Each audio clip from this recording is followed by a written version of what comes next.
This is a completely different style from what I usually do. Well, from what I used to do, since I haven't posted those crack FNAF videos in a while.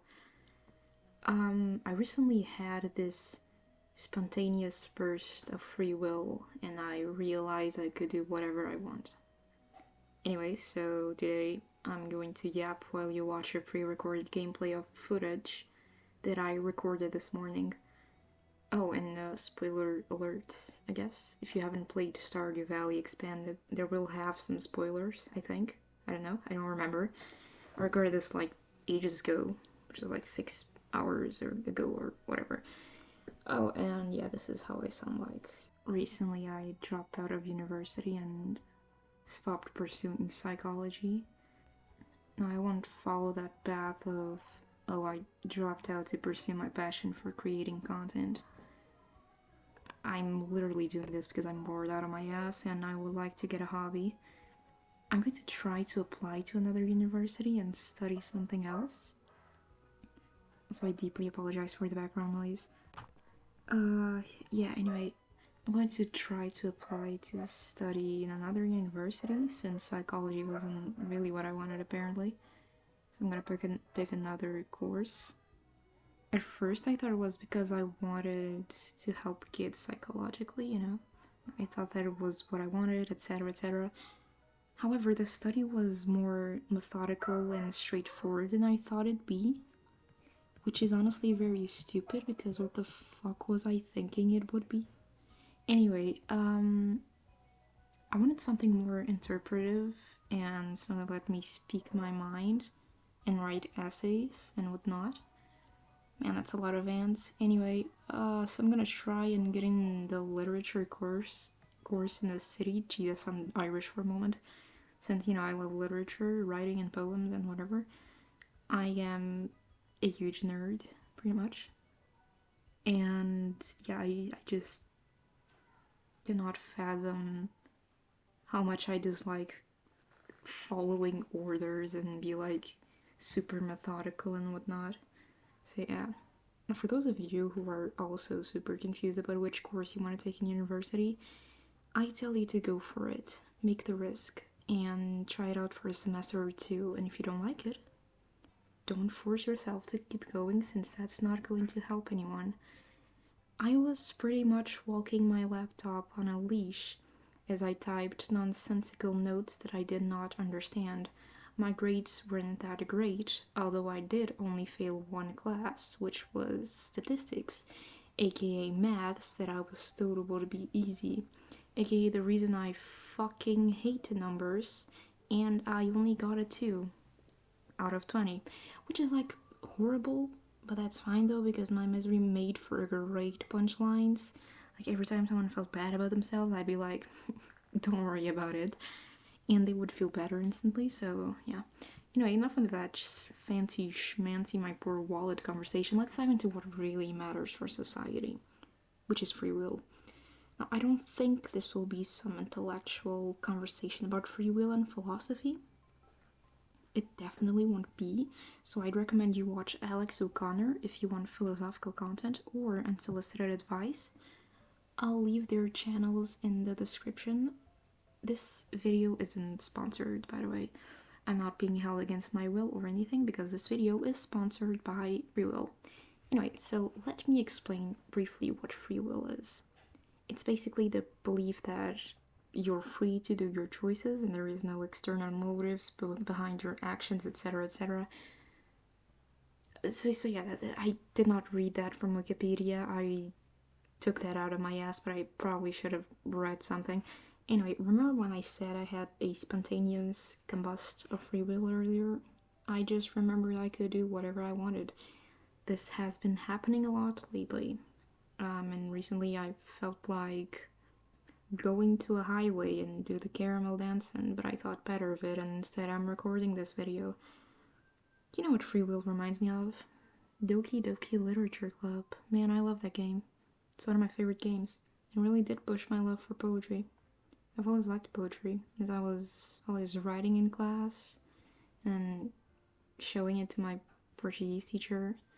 And she'd look at me like, "Are you okay?" And I'd be like, "Yes, I'm just doing what Fernando Pessoa did. I'd scowl. It's what he calls poetic pain." Yeah, no, I was not okay. If you're wondering what I'm talking about, though, I'm talking about his poem, "The Poet is a Pretender." Yeah, is that a Foo Fighters reference? No, it's not. It's just a guy who ruined my life in high school. Shout out to Psoa. I love that guy. Anyway, back to DDLC. This escalated a lot. Now, my favorite character from that game, I'd say it's Monica. Although I don't really have a favorite. I really like complex characters in media, even if their motives are questionable. Villains and antagonists are so good because at least they don't pretend they have flaws most of the time, or at least they don't hide the fact that they're shitty people. Heroes, on the other hand, are always so self righteous. Jesus Christ, that reminded me of Wesker actually.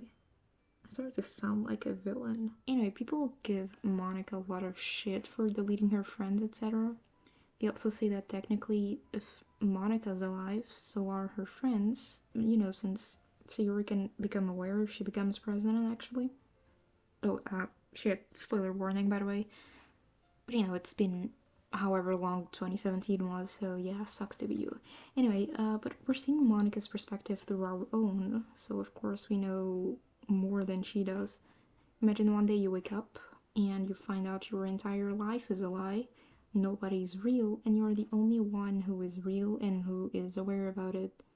When you try to tell others, they call you crazy. And now you're in a rubber room with rats. And the rats make you crazy. Okay, let's not get into that. I feel like when you live in a reality where nothing is real and only your brain exists, you start thinking about whether your actions matter or not. If you think about it, in a game, every choice eventually leads to Monica. It doesn't matter if you pick Natsuki, or Yuri, or Sayori, the end is always the same. That's a nice metaphor to death, actually, even if Dan Salvato didn't intend to do that. I think the DLC is a nice metaphor to nihilism in a way, or at least Monica is the metaphor. Either way, when everything feels detached from you, nothing starts to matter anymore. I think that's where Monica's coming from. Since her friends aren't real, then technically it won't matter if she killed them. I think she did that so many times before we, the player, arrived, and when we see her actually drive them to their deaths, it almost feels like Monica doesn't care anymore. She doesn't even react to their deaths. Her reaction to Yuri's corpse was literally, "Oh no," anyway, and then changed reality as we know it. I think she was desensitized. How the fuck do you read this word? Desensitized, sort of. At the end, she does realize her mistake and bring stuff back to normal until she's like, "You know what, this sucks, y'all, fuck this shit," and deletes everything. Honestly, that is fair. I would do the same. So yeah, let's not give Monica that much shit. Okay, she deserved better. I think I'd crash out too if my friends all had romantic paths and I'm just standing there like a fucking philosophy book waiting to be opened. That sounds so much dirtier than it needs to be, but you get the point. Bazinga. Okay, hello, I am back. So my tone probably changed 3 times already because I just realized I had a low quality microphone I can literally use, and OBS has a voice suppression setting, so there's that. I also just realized my neighbor can probably hear me, and he's probably wondering why the fuck I'm talking to absolutely no one with a passion so sharp it could cut through obsidian. He's probably gonna tell my dad about how his daughter has gone crazy, and I'll just be like, "No, you see, father, I have decided to be unemployed, so there is nothing to worry about." You must be wondering, why are you still living with your father? Because, my dear child, I became an adult not even a year ago. You probably didn't even question why I was living with my father, but I have this insistent need to tell you facts about myself. So here's a bit about myself, because I am a bad, bad, horrible person who talks about herself constantly. So here are top 10 facts about me. Fact 1, I'm gay. Fact 2, I have ADHD, which is not surprising at all, considering I've been speaking fast this whole time. Fact 3, I once put cardboard and plastic down the toilet when I was a child because I was too lazy to use a trash bin, and I flooded the entire bathroom and then locked it and hid the key behind PS2 games. Fact 4, I have an immense hatred towards the name Eugene. Fact 5, I've been using Jessica as a placeholder name for a long time, to the point where I lie to baristas at Starbucks and say my name is Jessica with a straighter face in my sexuality. Fact 6, I am a woman, if you haven't noticed by now. Fact 7, I did kickboxing in middle school and then quit because I had a mental breakdown. Fact 8, I overshared just a tiny little bit. Fact 9, I once got my finger stuck in a chair because I wanted to see if I could lift it with my finger. Fact 10, I sprained the same ankle twice because I am an absolute moron. And that is all about me. Now, I wanted to talk a bit about my channel name, Rory. I didn't want to use my real name because I didn't want to share that much on the internet. And if you think that's gonna change now, well then you couldn't be more incorrect, you silly little person. Why did I choose Rory though? I have no fucking idea.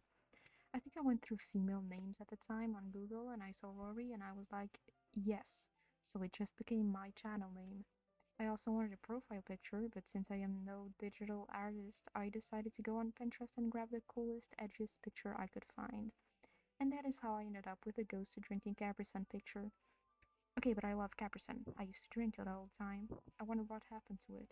Speaking of Capri Sun, I once swallowed hand sanitizer. Okay, calm down. It was just a bit, and I'm completely fine.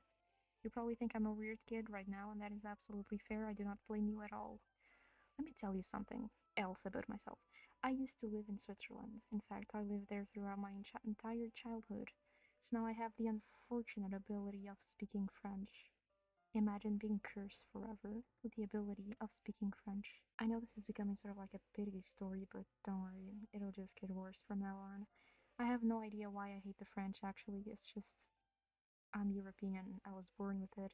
It's part of our culture at this point. In fact, it's so culturally significant we even spread the hate to other countries, and now everyone hates the French, including the French. Okay, but real talk. I love everyone. You all deserve a good old hug and a pat on the back. Now go fuck yourself, I'm working. You know, my friends actually call me a tsundere, and I have no idea what makes them think I am one. I've always thought of as more of a really shitty bitch, but that's okay. If you think I'm a bad person, then you haven't seen my middle school art teacher. Jesus fucking Christ, I hated her. I'm not gonna spread rumors though, so let's call her Crystal, because that sounds like her name. She started off as an absolute belayer witch kind of shit. I'm talking laughing maniacally as she called us her little angels, and then proceeded to glare at us with her wrinkled eyes. Dear God, she was scary. She was ruthless too. She used to roast our technique like hell. We were 12 for fuck's sake, or 14, I don't remember. It was around 8th to ninth grade.